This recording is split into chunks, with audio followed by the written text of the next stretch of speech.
And hey everyone, this is the Island Time TV podcast, and I'm talking with Scott Dawson from the Croatoan Archeological Society, and he was featured in an Island Time TV piece just this week, and we thought we'd have him on to talk about the show and to talk about his recent History Channel appearance. Scott, how are you doing?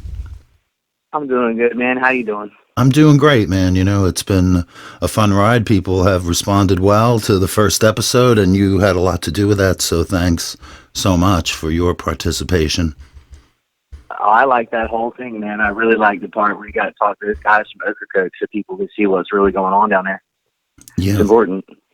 yeah, it's really terrible. I haven't even seen for myself what's going on over there because we can't go there because of the ferry service. So, and there's no point of going over there unless you have something to do. So, yeah, it's just a very unfortunate situation. It is, man. And they'll bounce back, though. They're strong down there. So, I hope so. My worry is that by the time they rebuild, there'll be another storm, you know, but I guess nothing we can do yeah, about that. well, I mean, if anyone knows what that's like, it's Hatteras. That's for sure. And we were just so lucky that, uh, another inch and could have been us. I mean, yeah, they did get smacked pretty good in Hatteras, Frisco, and even people had 4 feet of water in their homes up Avon. But the Yeah. difference is like you could get in and out, you could get supplies. Okokoks was trapped, and they got more water. So it is bad. I hmm feel bad for them.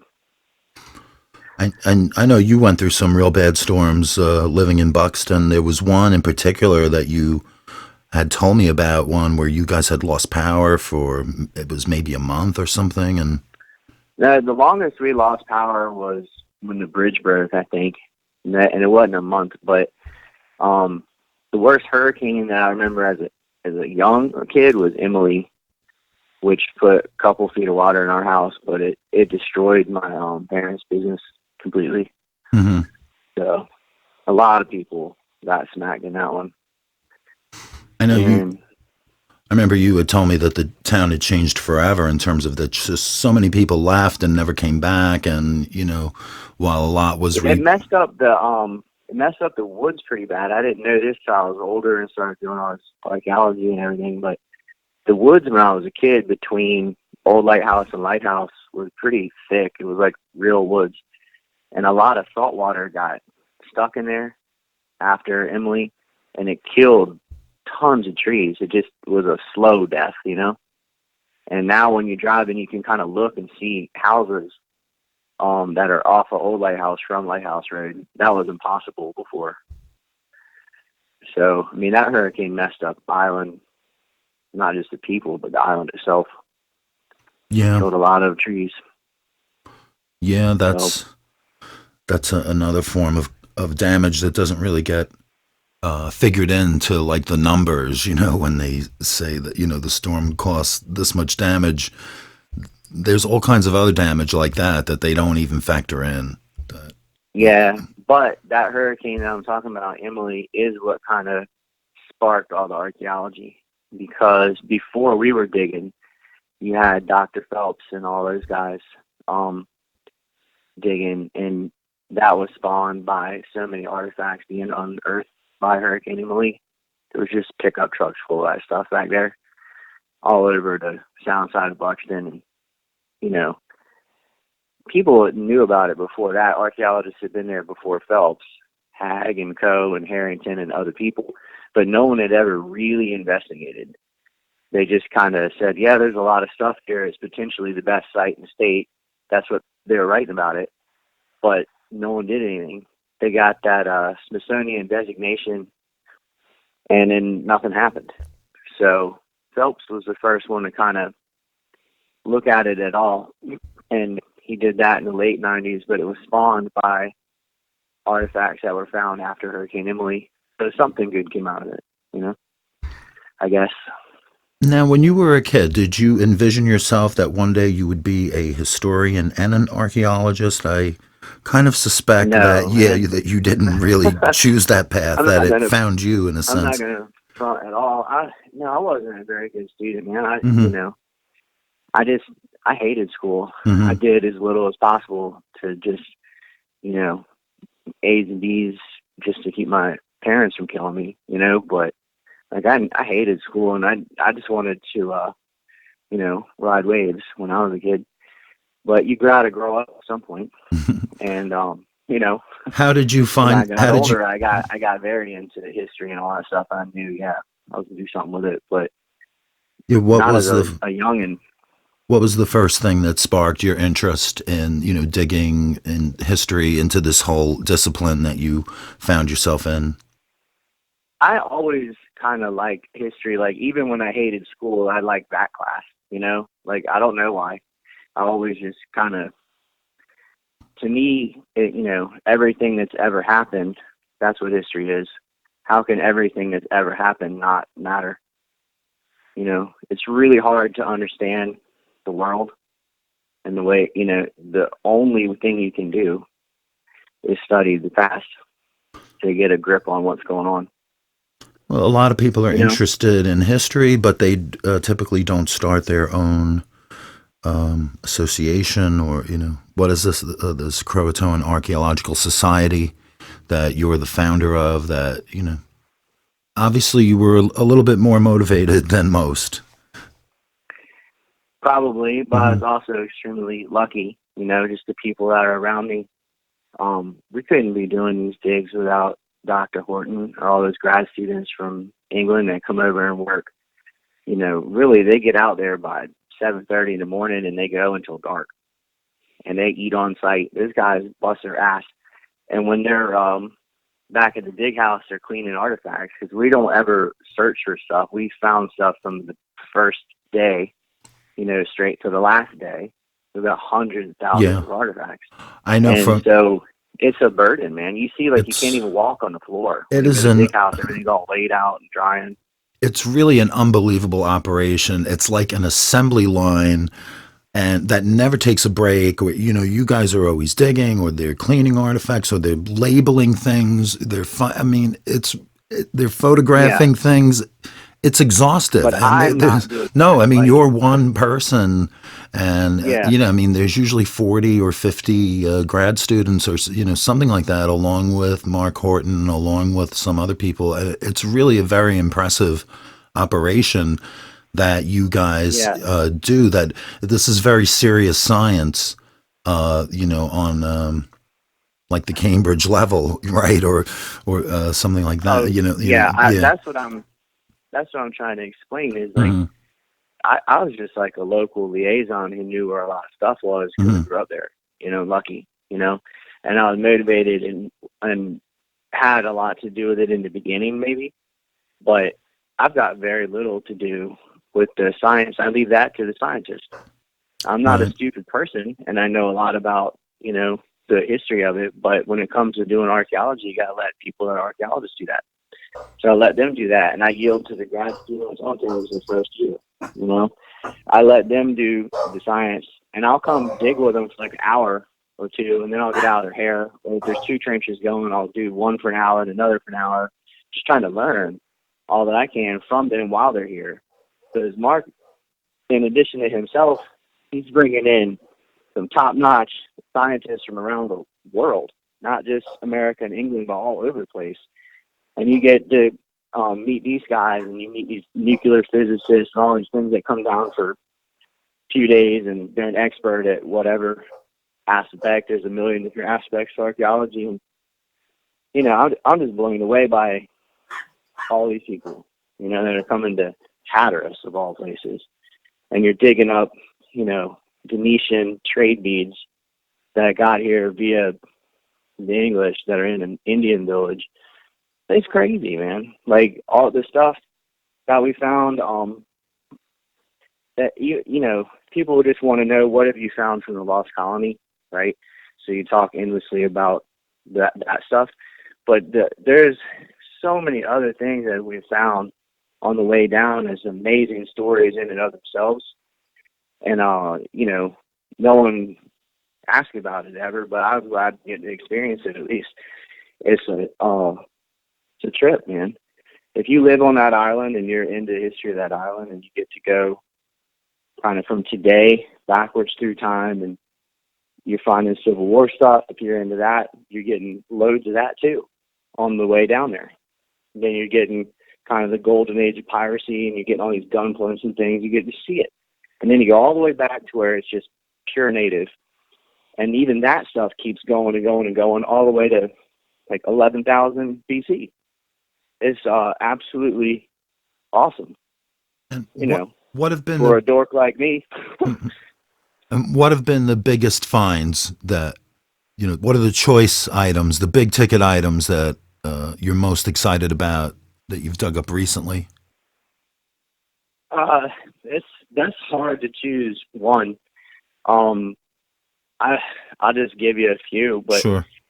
it's as far you're talking about the Lost Colony. Well, just everything. It doesn't have to just be Lost Colony, but with the participation, Okay. yeah, that you've had all this manpower, whereas in the past it was just you digging on your own, but now you have a whole army of people digging, and just what have you found that's really memorable or that really sticks out? Man, probably the most memorable thing for me was when we did electrolysis on the rapier, which is a sword from the Lost Colony.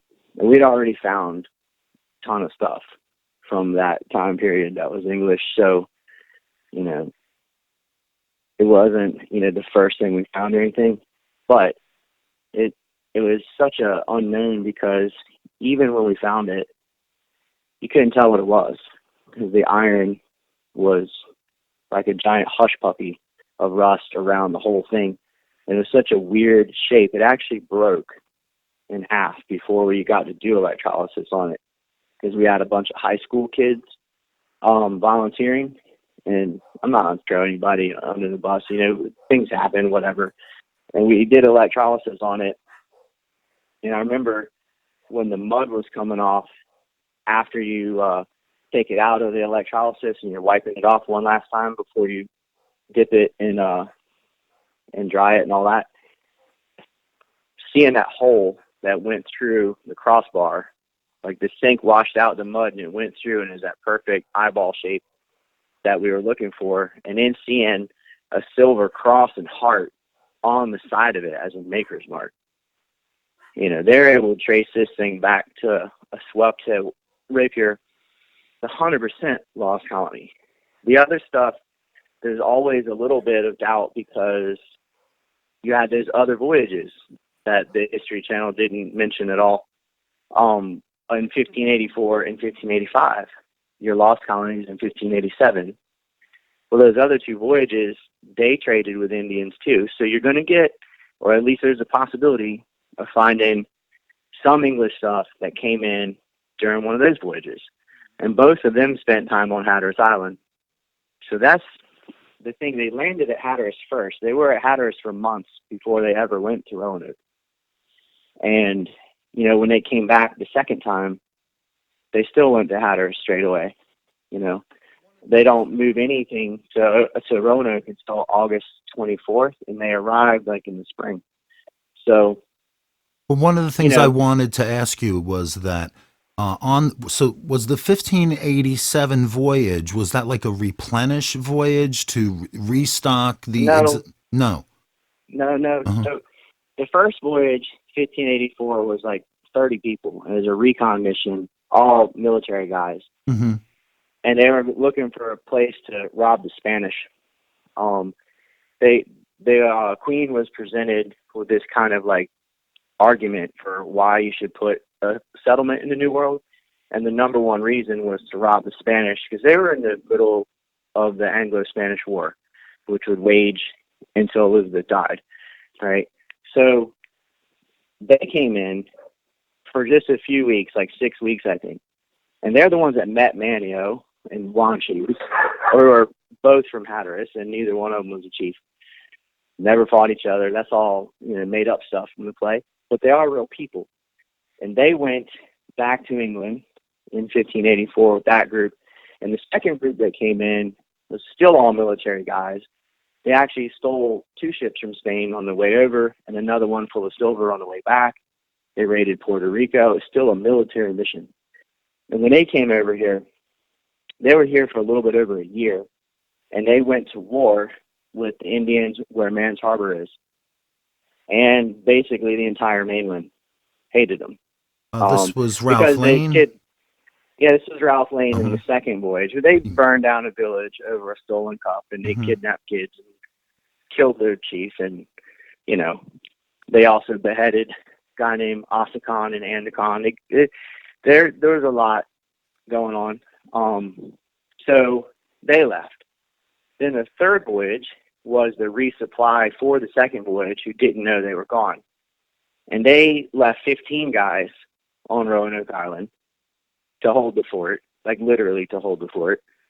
And, 15 men in a hostile environment, they didn't know that they were walking into a hornet's nest. They didn't know all the trouble that had been going on. So they get killed by Indians from Mans Harbor, or at least two of them get killed. And they give a very detailed description of how that happened.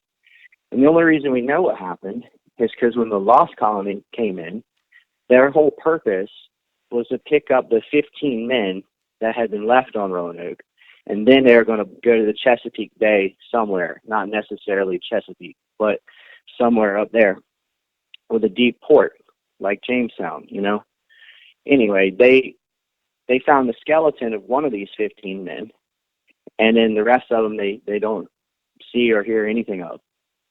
And then one of the colonists themselves is murdered. He had his head bashed in, and he was shot 16 times with arrows. His name was George Howe. He had a son on the voyage, too, George Howe Jr. After he died, John White sent Manio with 20 or 25 guys and Captain Edward Stafford, who'd been here the year before, to Croatoan to find out what happened and to ask them for help. And when they got to Croatoan, this group of 20 or 25, whatever it was, they're hosted to a feast. They're told exactly who killed them, how it happened. One was shot through the mouth with an arrow. One had his head bashed in. And the Indian was shot in the leg with a flaming arrow. They gave the whole play-by-play, the whole thing. And they said that we will go to the mainland for you and talk to the Indians on your behalf and then tell you if they can be friends or not. Because the colonists' response to George Howe getting killed at first was to make peace. They said, we'll forgive them for that if they can forgive us for everything Ralph Lane did and understand that we're not him, we're a different group of people. And they wanted the Croatoan to explain this for them, because of the language barrier and everything else. So the Croatoan go to Mans Harbor, which is right across from Roanoke Island, and the Indians in Mans Harbor had been enemies with Hatteras forever. So when they saw the Croatoan coming, they fled. And so the Croatoan sacked their town and stole all of their corn and pumpkins and everything. Well, the English don't hear any word for a while, so they go to Mans Harbor, and they see the Croatoan living there, who split the spoils with them, and that's when they baptized Manio. Virginia Dare was born over on Roanoke. So when John White left, this is the situation they're in. One of them, George Howe, has already been brutally murdered by Indians from Mans Harbor. The Croatoan have helped you sack that town, are clearly enemies with the same people, and are feeding you. And then he tells them, write down where you're going. That part of the story is true. He can't come back for 3 years because of blah, blah, blah with Spain. When he does get back, he sees the full word Croatoan on a palisade, and he sees the word CRO on a tree. No one knows where that tree was, where the CRO was on it. So that part of the History Channel was made up for dramatic purposes or whatever, and they left out the fact that the full word Croatoan was written down, probably because most people, if they heard that, would think, well, damn, they probably went there then. He told them to write down where they're going, and they did. And if it was for reasons of distress, they're supposed to put a cross under it. They did not. Right. I think it's more dramatic to say that they were, it was CRO, like, ooh, what is this, Yes. that omitting that fact, just kind of increases the dramatic potential. And that also that, when you see people taking selfies and whatever in front of this tree that says CRO, that is a prop from the play. That is not Yeah, that's not the yeah, none actual of that's tree. real. As far as we No, know, no, has anyone seen? Do we know where no, the? nobody's ever. No, man, that's all totally made up. No one's ever seen that tree. Mhm. Them claiming to know where it was is just based on like, well, he said there were sandy banks near it. Like that could be anywhere, you know. And they don't know where the settlement site is either. So, you know, it's just TV. But It's only rock and you roll, know, right? It's only television. It's only the History Channel. yeah, They had the Alien show on before that, right. They and exactly the episode before us was Loch Ness Monster. So right the week just watch it before. for So entertainment, and if you want to know, then you got to listen to podcasts and if you or go somewhere else. Don't get your history from TV. no That's no, just not going to pan out well, no matter what channel you're talking about. you know Different audience, it's a different game. You yes. know, It, some of it's that I think they left out the previous voyages just to hit the lowest common denominator and save time. They sure. didn't want to make it confusing to talk about. But if you want to know the truth, like knowing about the prior voyages is the key to understanding the situation that colony was walking into. Now, Everybody wanted to kill them except the Croatoan. now, are you comfortable So with saying that the Lost Colony voyage of '87 is the third landing here, or the or fourth, it's the fourth? That yeah. so you're comfortable that you're pretty sure about that there were three before and that this Well, was I the fourth. mean, it's the fourth English one. There was Okay, people before that, you know, right, of right. course. But you know, for the English, 1584 was the first one. They landed in Buxton, and then you know the second one, they spent about a year here. Some of them lived on Roanoke, some lived in Hatteras, you know. And then you had the poor 15 guys. They count though. That's the third voyage, and they got smacked by Mans Harbor Indians, called the second one. And then you had the fourth voyage. So Lost Colonies is the fourth voyage. You know, the second and third one were both attacked by Indians from the mainland, and then the Lost Colony themselves was attacked by and has one of their own killed by Indians from Mans Harbor. So like the last place they're going to go is Mans Harbor. You know, and then Bertie County and all that stuff where Side X is, that was the Manderwag showered them with arrows and wanted to kill them as well. So I just don't see anyone going, hey, let's go there, you know, and let's write down Croatoan to throw the governor off so that he thinks we went over here, you know? It just doesn't make any sense. Like ultimately, you got to go with where they literally wrote down they went, and then on top of that, it's what the Indians have said the whole time. And this isn't like oral history recent. This is written down by John Lawson in 1701, who was appalled by it, which makes it more credible because he was writing something that he didn't want to report. How there's blue-eyed Indians on Hatteras Island who said their ancestors could speak out of a book and all that stuff. So, you know, and now we're finding their stuff in that Indian village. It's pretty much more like an abandoned colony than lost, because after that one attempt where they knew where they went and didn't quite get there because of the storm, there was no other attempt ever made. So they're just abandoned. So given And how I'm sorry to cut you off, Scott, but given how the previous voyages had gone, what motivated these 117 people to get on a boat, take such a far journey to a place where their safety was certainly not guaranteed? Were they paid for this? Did they think they were going to find this great new life? Were they just in it for the most of spoils? them, they probably all had different motivations. You know, you can always speculate what an individual was thinking, you know, but I Hmm. can tell you that most of them did not come from money. Hmm. That a lot of them, their opportunities at present, you know, were not good. You had a few aristocrats. You know, you got 16 gentlemen or whatever that aren't going to work, that are investors and trying to make money. But the bulk of the colony was just, you know, very blue collar peasant types, and they were not all English. Some of them were Welsh, some were Irish. So So were they in a sense hired help? Yeah, I mean they're not slaves like, and No, not they're not slaves, but yeah. they're not like, oh, I understand what you're saying, Yeah. because Jamestown was the Virginia company and they all had a share, and it was like very much just a economic adventure. Now this is a little different. Like they did it more for the adventure Hmm. than at least the beginning folks of Jamestown. They weren't hell bent on, planting as much tobacco as possible to make money for a company. They were coming over because they felt like they needed to compete against France and Spain on a global scale. And they're doing it for the prestige of England and expanding the empire and all that, of course. But, it's also just extremely exotic.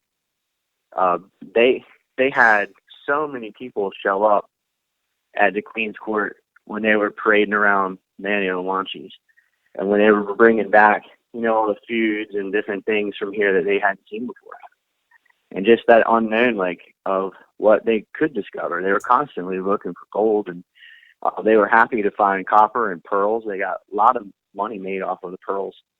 The deer skins, we don't think of that as being a hot commodity, but those leather hides were worth, a whole year's pay for a sailor for like 10 hides, which you could get for a scrap piece of copper, So they were making money.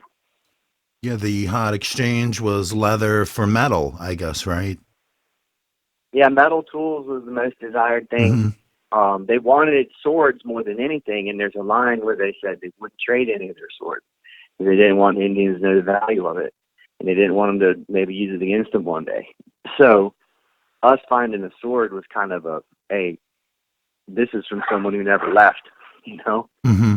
more than likely. There's always a possibility somebody traded a sword, but just the sheer volume of stuff that we have now, this didn't come from 20 guys that were there for a few days.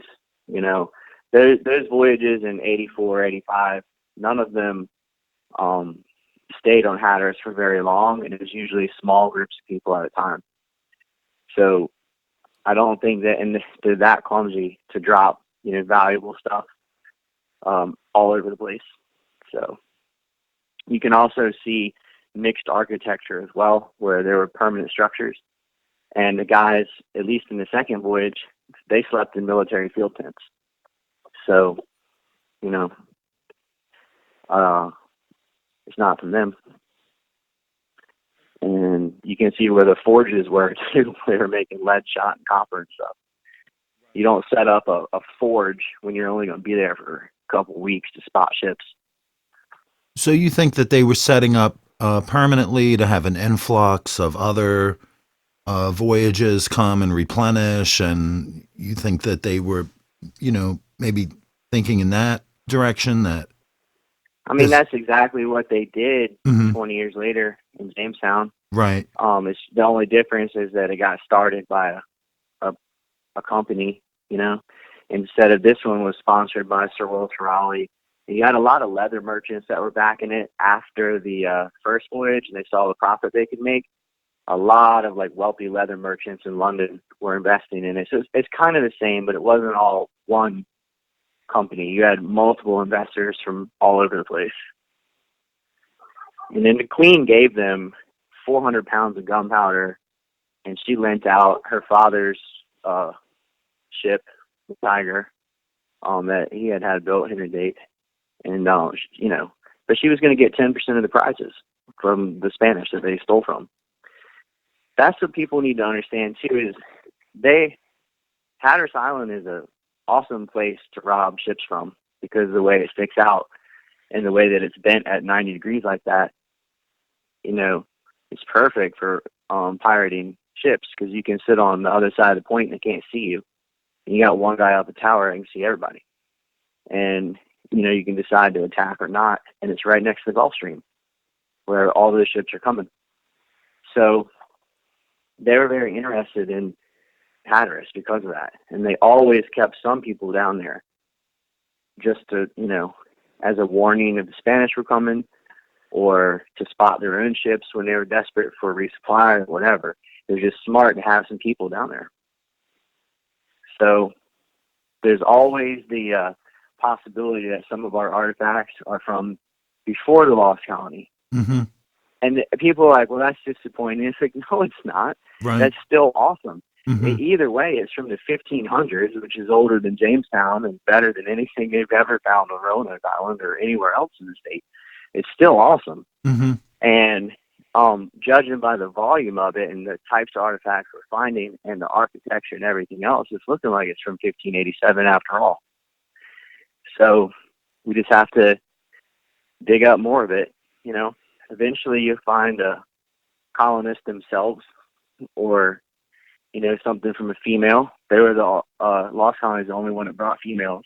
We did find a silver ring that's really small. It barely fits a pinky of a skinny person. So is it a girl's ring? You know, we wouldn't jump on something that lame and act like that's proof of the Lost Colony.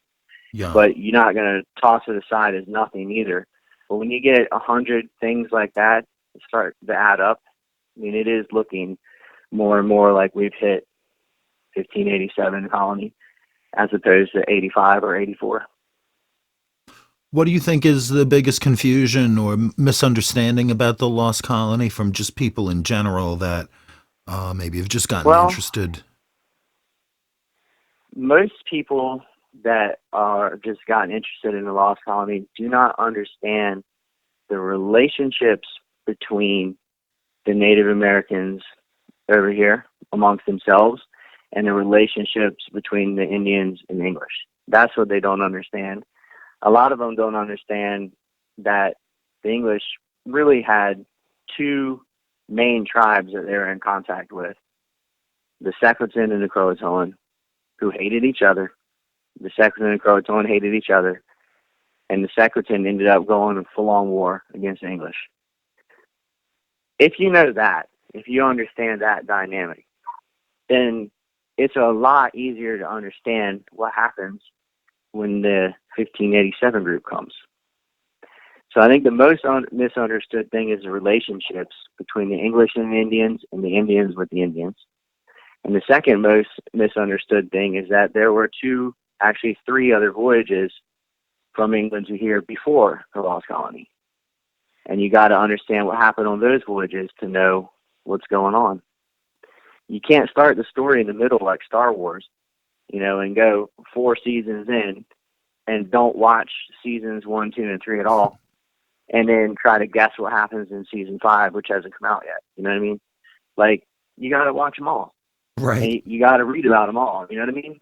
So, like the History Channel last night, and I understand they did it for time and to not confuse people, but they didn't mention anything about 1584 or 1585 or any of that they had murdered the Secretan chief and shot him and cut his head off and those kind of things. That matters, you know? Absolutely. Like, it's like going to a party where, you know, maybe your brother stole the guy's car, and now you got to show up like, hey, I'm here, you know? Well, yeah, exactly. It's like, okay, we don't want you here. Yeah, I mean, they're coming into a hostile environment. We know the Croatoan hated them. I mean, they said it just plainly. Like, they begged the English to attack them even in 84. They were talking about. So they didn't get along. We know that they sacked and took the food from the Secretan, the Croatoan did. We know that they even asked for a badge or a token that they could wear, or that so that if the English saw them off the island, they would know that they're Croatoan and not confuse them and shoot them. You know, they made it out very, very clear. There's 2 different tribes, and this one hates you and this one loves you. And it hosted them to a feast, welcomed them back, you know. Now, is it the Hatteras tribe or the Croatoan tribe? What is the more accurate term? The Croatoan for the 16th century, that's what they were called in the 16th century. Okay. So there's no Hatteras Indians. Way later, there was no one ever called themselves the Hatteras tribe. Okay. They, the Croatoan and the Hatteras tribe are the same people, and they don't start getting called the Hatteras tribe till hundreds of years later. Right. But they did get a land grant to the Hatteras Indians, which is the same thing as Croatoan. So now, for most accounts, happened to lots and lots and lots and lots of tribes got more than one name. Right. So And from most accounts, what I've read, the Croatoan tribe was very peaceful, but that's not the case with maybe some of the more nearby tribes. Is that correct? Well, that's, you know what? That is actually the biggest misconception. Here, Okay. that is right there. Uh-huh. And a lot of that comes from the play because they did paint like, well, Manio's people were great, or they just act like Manio's people were from Roanoke instead of Hatteras, you know? But, and they say Wanchese is bad and blah, blah, blah. Yeah, the mainland did hate the English and they did brutally murder George Howe and they killed at least two of those 15 and this and that. But that is because the English burned down the village of Augustocock over a missing cup that we don't even know was stolen. Murdered Wingina. They killed Granganameo and Ensenor through English disease, but they thought it was like spells, you know. They thought the English were the devil, and that if you killed the English, they would slowly suck the life out of some healthy Indian and come back to life themselves because they didn't understand sickness, and all Hmm. these people were dying of disease. And they actually had a meeting about it. And when Gina and Wanchese pushed for, no, they're mortal, I say we wipe them out and light the roofs of their house on fire. And as they come running out without that armor on, shoot them, which is what they did to the 15 guys in 1586. But some of them were like, no, if you do that, they're going to drain the life of our healthy guys because so many people were dropping dead of disease. The chief's brother and father died of disease in less than a year. So, you know, they're not. It's not like these were peaceful Indians and these were brutal like savages. And you do have that in other parts of America, but here they were all peaceful. In the beginning, they all got along. In 1584, nobody fought. The first voyage of the honeymoon period, they got along with the Secretan and the Croatoan, and were hosted to huge dances and feasts and showered with gifts everywhere they went, including the mainland. They just screwed it all up by kidnapping and burning and doing, you know, what Europe does Yeah. historically. In your book, Croatoan Birthplace of America, you have a harrowing chapter that is called Silver Cup, where Yeah, it essentially describes this massacre uh, over kind of a nominal item. yeah. Well, that's how they were in Europe to each other. Ralph Lane had done worse in Ireland, you know. Uh-huh. So it This wasn't a was racist thing. It was just it's just how they were toward this everyone who wasn't them, this was just standard regardless operating of color. procedure. You Yeah, kill 16th century people were brutal, man. like Like compared to now, steal from me, I murder a village. pretty much. Sounds Yeah, reasonable. and they were carving up Ireland the same exact way at the Well, same time period. So it was part of the problem is the Spanish were arming the Irish against the English, and the English in turn were arming people in the Netherlands to fight against the Spanish. So you had a double proxy war going on, and then eventually, like everyone saw coming, they fought for real, Spain and England. And this is like a side story underneath that giant umbrella of the Anglo-Spanish War. You know, it's why they came in the first place, to rob the Spanish, the chief reason anyway. And it's also part of why John White couldn't come back for 3 years. Although the French had a hand in that too.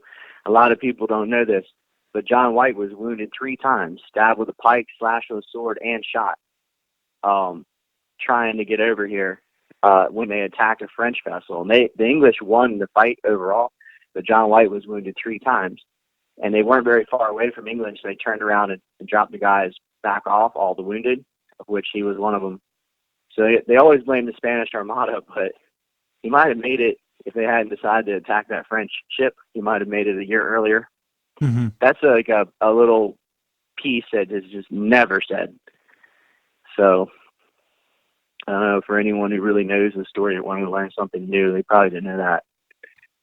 I think So this is one of those stories where it's like the more you learn about it, the more you realize you have to learn about it. It just yeah, seems to just unravel and unravel forever. Um, it does. It does. But you know, we've got some of the best minds on the planet when it comes to archaeology that do this thing all the time, and they're very scientific and they don't get carried away with emotion. They're all from different places, and to the man, everyone agrees that that colony went to Hatteras Island. It's just the evidence is overwhelming. Yeah. The mystery part is kind of after that, then what? And I think you're right. And that's where people started to branch off. Like, I'm one of the pessimistic ones that don't think they did well, and I base that on the fact that Jamestown is only 20 years later, and nobody ever went up there from anywhere and was like, hey, we're over here and we're doing this and that. There was no word at all. So to me, that says that sometime in those 20 years, it went south. And that's not hard to imagine when you think about it. Jamestown lost 150-something out of 200 and something in the first year.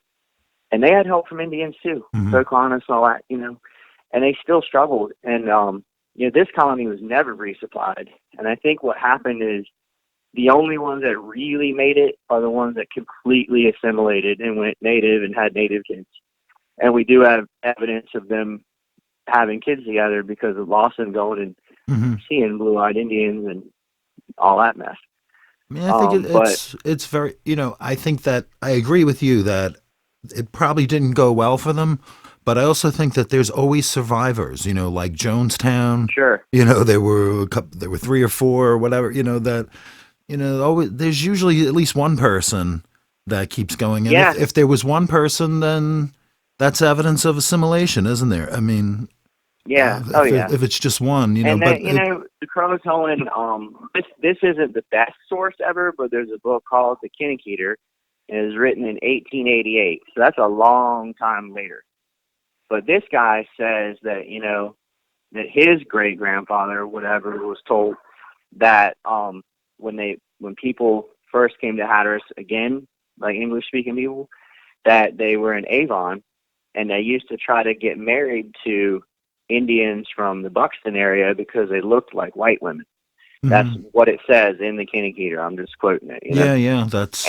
But that in 1888, that wasn't cool. Like saying that was they weren't. It isn't cool like it is now. He was saying that because it was true, right? Or as far as he knew, it was true. Yeah, and what I think what John Lawson writes as well is Lawson's a better source because it's 1701 versus 1888. And that's a lot closer.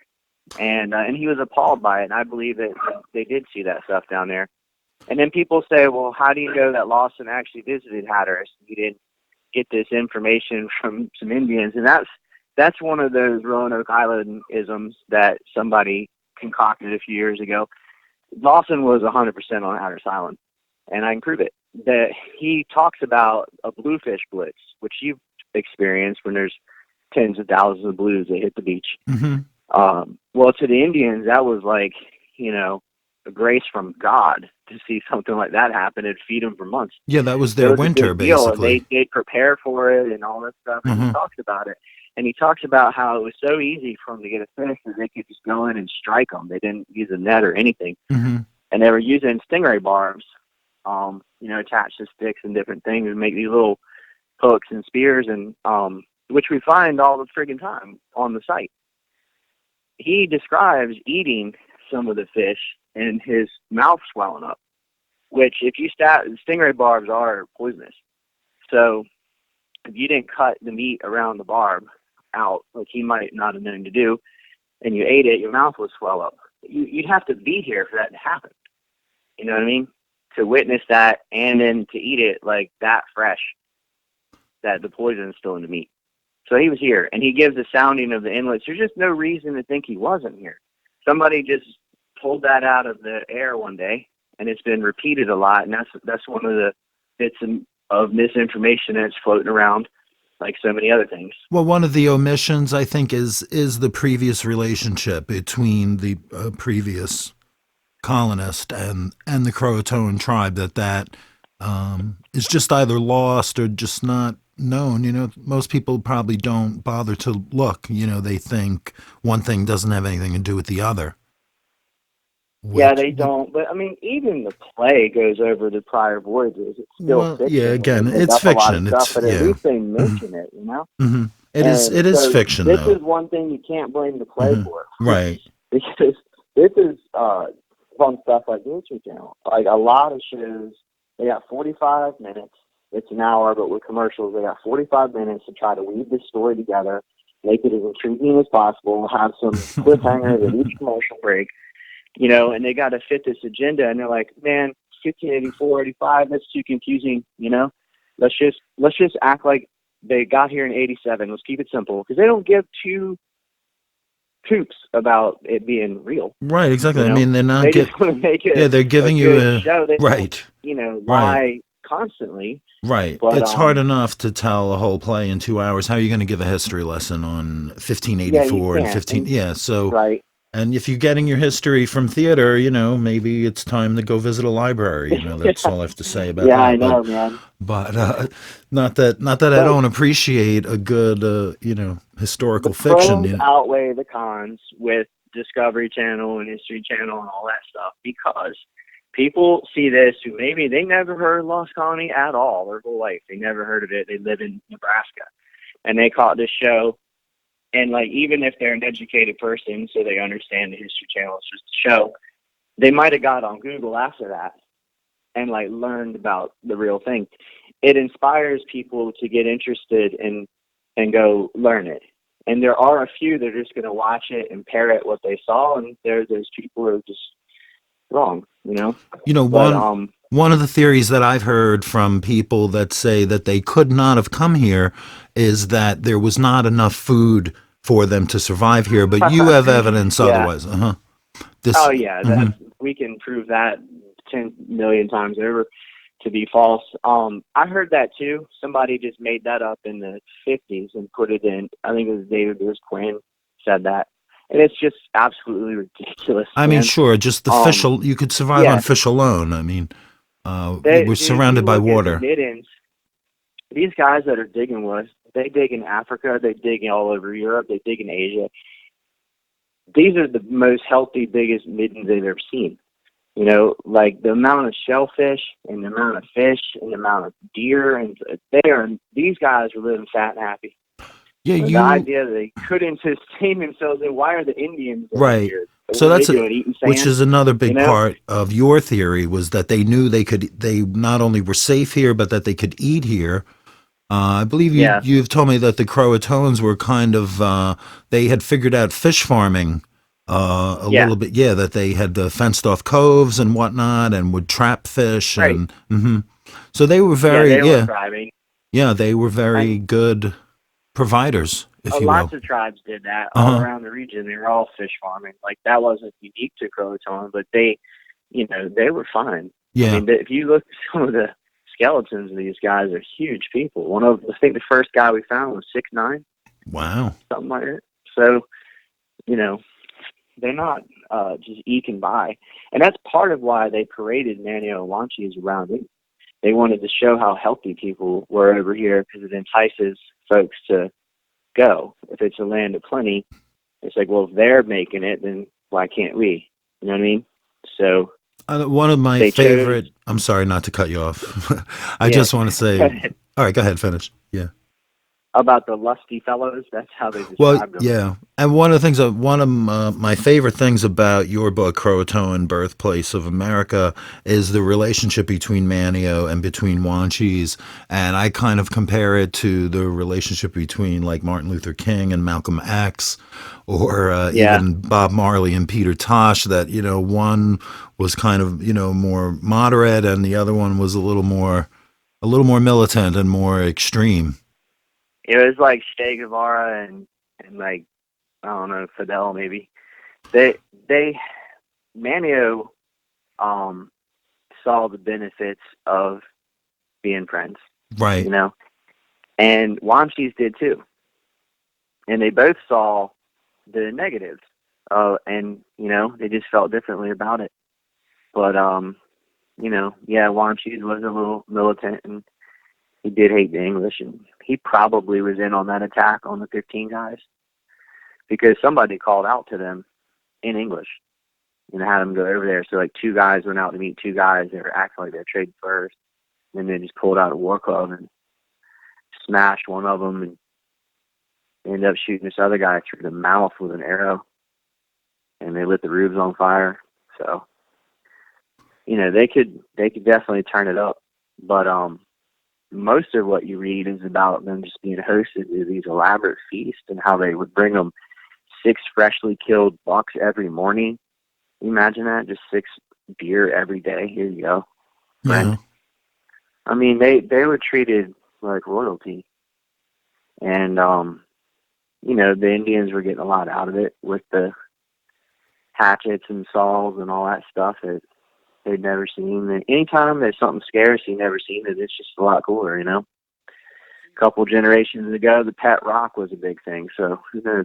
So you think that they welcomed this friendship, or that's Yeah. what they were cultivating, this friendship in a sense, by providing, food, providing information. It's not what I think. It's what the English themselves wrote down. This is Right. from the English perspective. This is what they said happened. They said they brought us this every morning, and like they won't steal. And we went. At one point, the English went and slept in these little longboats because they're afraid of them getting stolen. And the Indians were so offended by it. It was like raining real hard that they left their long houses and went and slept in the rain next to the English to show them, like, look, man, we're not going to take nothing. I mean, that's a lot of respect. And it could have gone so much differently if you didn't have a psychotic commander like Ralph Lane. Yeah, that is the kind of, what could have been had somebody more reasonable been sent over. And the colony was reasonable. When George Dowell was killed, they tried to seek peace. It's not fair to demonize the English because of one guy, Ralph Lane. Well, more than one guy, but not all of them were bad. And the same thing with the Indians. You can't Disneyify it, man. It's more complicated than that. It wasn't like a good and a bad. There was right. They're humans, right? We're all human. Yeah. Another one of my favorite overtime, Carolina, Virginia Tech, by the way. Another one of my favorite parts about your book is the description of the boat ride back when they decided to take Yo and Wanchese. They were going to take them back to England to teach them English, and just the whole description of how horrendous the trip was. And then it's quite a long story, but I just want to share just the ending of it, that the trip was so horrendous for Manio that he didn't even bother to wait till the boat docked. He just jumped off the ship when they got close enough to swim back to the island. Because he was seasick. Yeah, I mean, he was miserable. He was absolutely miserable. It wasn't as bad for Manio, evidently. He was able to handle the whole experience, I would say, but that Wanchese, he was pretty miserable the whole way through. I mean, to be fair, like, I'm glad you like that part, but I made it up. It was just to demonstrate kind of the main theme. Well, you must have based it on something. Oh yeah. Of course. Uh-huh. But Wanchese was in a hurry to get back, and it's hard to say when he just started hating the English, because he didn't hate them either in the very beginning. So, who knows what happened? Maybe it was the burning of a Guscocock that really got him. Mm-hmm. We don't know. To me, that was the first real bad thing that happened, was them burning that village down. Yeah. Yeah, it's a real harrowing chapter in the book. It's really kind of cringeworthy, really. It is. The descriptions of it, hosted him to a feast as well. And I think it was near Scranton, North Carolina. And some people think Bath and whatever, somewhere over there, where that happened. And that'd be interesting to try to find a Guscocock. Palmioc, they have found the village of Palmioc, which is in the story as well. That's over at by Far Creek in Englehart. We only have a few minutes left, so I just you have a new book coming out. What is this version going to be? Is this also a narrative? Is this? No, this one is 100% dork. It's a nonfiction book, and it contains everything we found over the 10 years of digging. With I think there's 60 or 70 photos, and I don't know. How that's still got to run through however many different people's hands, and it'll end up being whatever it ends up being. But there's a lot of photos in there of the artifacts, and it lays out in part one the history, just the history, like no BS, no, just here's what happened, and it's sourced out the wazoo. Why they came over, the whole Anglo-Spanish War, all that mess, all the politics, all that. If you don't want that, skip to chapter 3. But it kind of goes through the different voyages from 84 through 1590. Mm-hmm. And then the whole second part of the book, which is really the last 2/3, is all the archaeology and what we found and what we learned about these Indians. Not just the lost colony, but everything that we learned. Because we've got stuff in there from, like I said, 11,000 BC. There's mid-woodland sites from like the year 500 behind the school and down in Frisco. And we learned a lot. And I'm not going to write another book on it, so I just wanted to include all that information as well, because to me, it's about the history of the island. That's what matters to me. And there's a good dose of lost colony in it, because I'm not stupid. I know that's what bulk of the people buying it want to know about. So that's in there, of course. But I did add a few chapters that's pretty much just for people on Hatteras Island and anyone else that might care. You know what I mean? Is this going to be nonfiction or more like a source text? This is a source text. It's nonfiction, and everything's sourced. If I say something, it's sourced. And, that's what I wanted, because I want that credibility, so people understand it isn't me.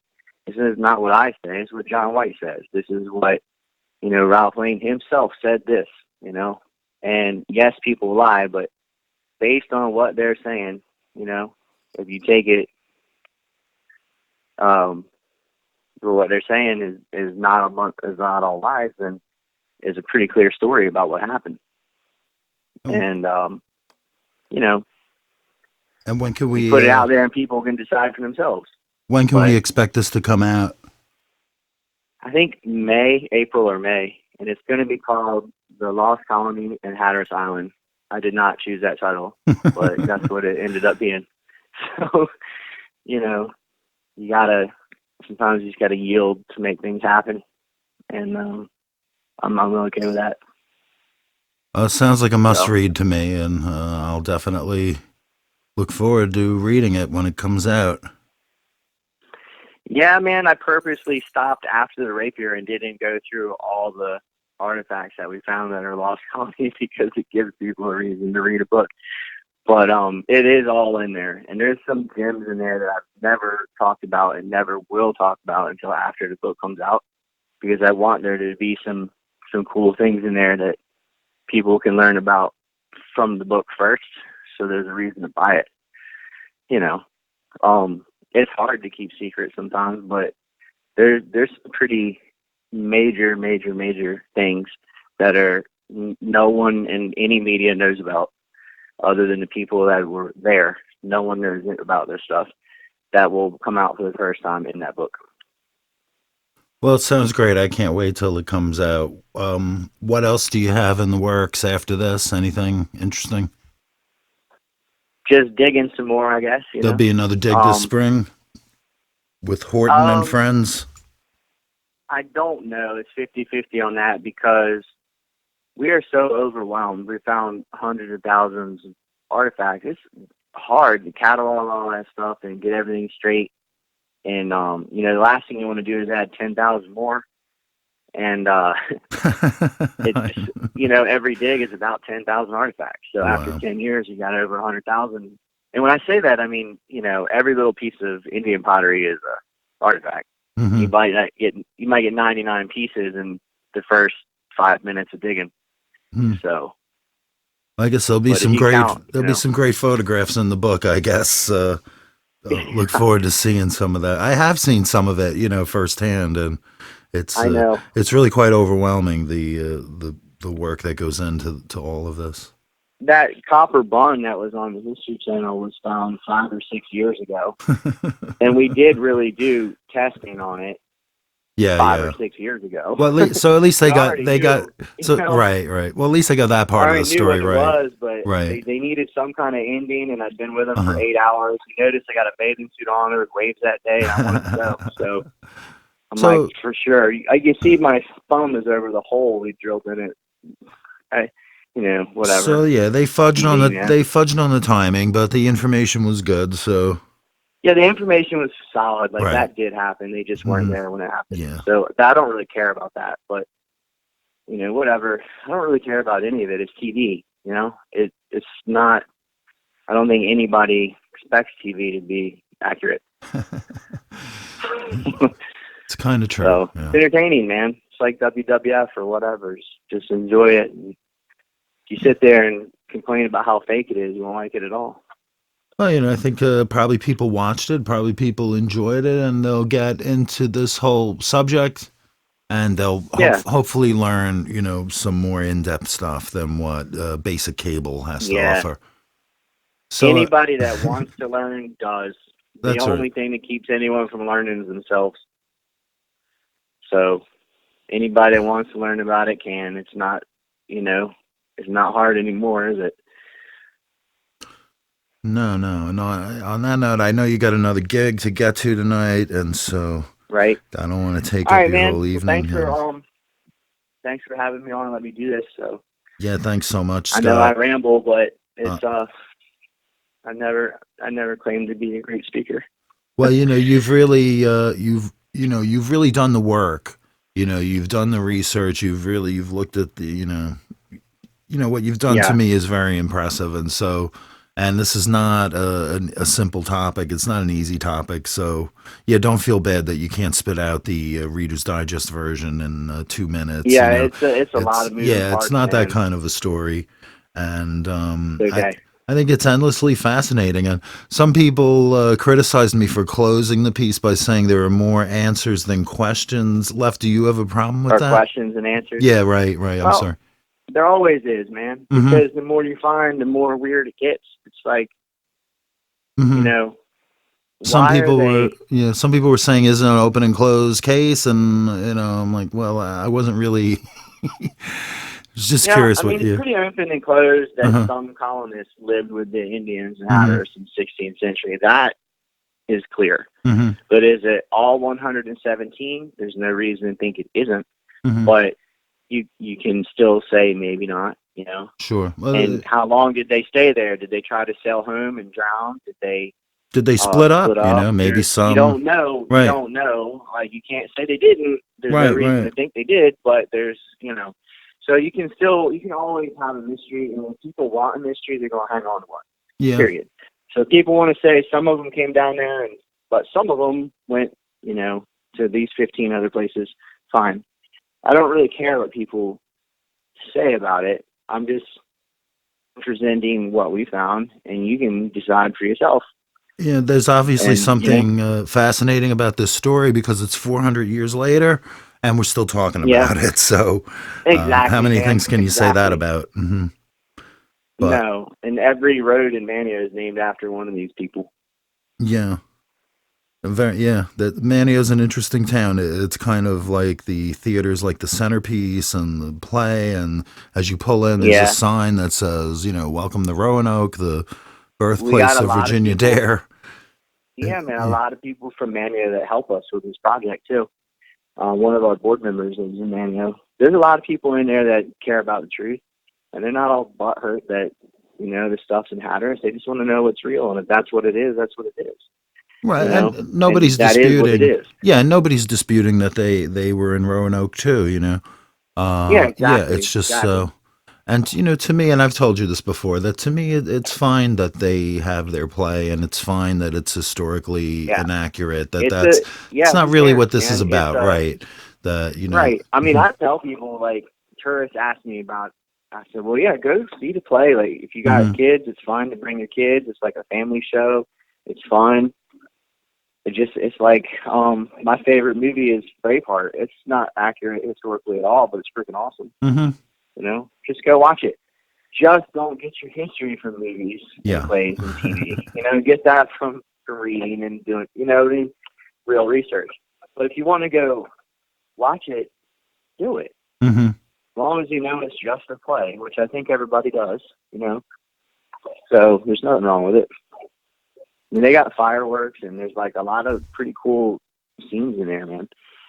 It's Yeah. worth doing. It's not worth going like twice, but I think I think, once every few years you go check it out, whatever. Yeah, I haven't even seen it once yet, but I'm sure eventually I'll get around to doing it and just to see for myself. Yeah, it's Okay. not. I mean, it's worth doing at least Hmm. once, and just go there knowing that it's not real.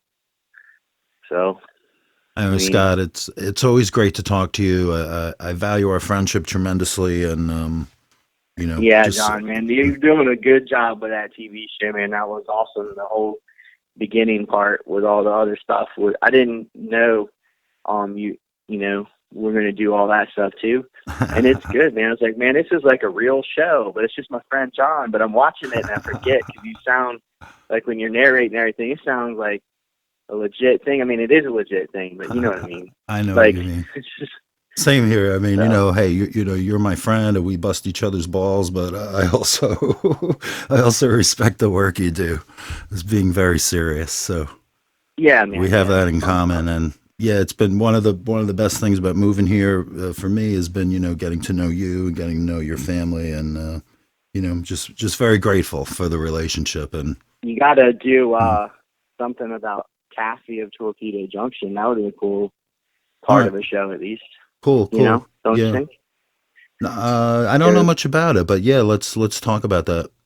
that's Yeah. the whole thing with busting the German spy and all that mess Hmm. that my Oh, right, right, grandma made right. her mom Yeah, did. yeah. The German spies and all. Yeah, Yeah, that's a great story. Yeah. No, we should do a thing that's on my that for favorite. sure.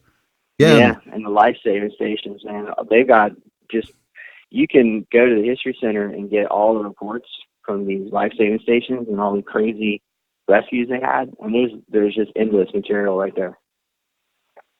Yeah, I mean that sounds great. I hope we can continue to work on other things and that yeah that Yeah, you'll continue to participate in this program.